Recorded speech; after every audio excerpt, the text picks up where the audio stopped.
Après avoir longuement étudié les réactions des chats devant un miroir, j'en suis arrivé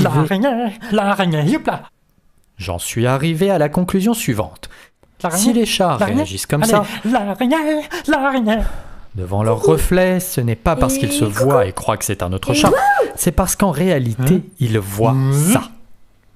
Tu vois, ici, là, c'est chez moi, mon pote. Partant de ce postulat, j'ai entrepris de réaliser une classification des différentes réactions des chats devant un miroir.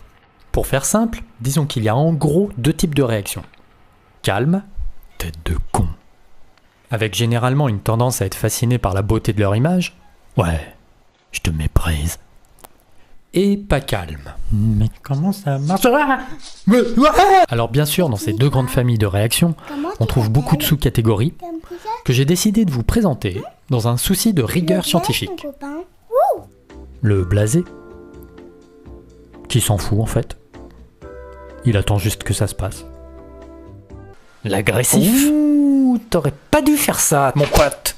Le petit poltron minet. Bon, si tu veux, je te laisse mes croquettes. Le lanceur de défis. Hop là, hop, hop. Hein? T'es pas capable de faire ça. Regarde. Et galipette. Hein?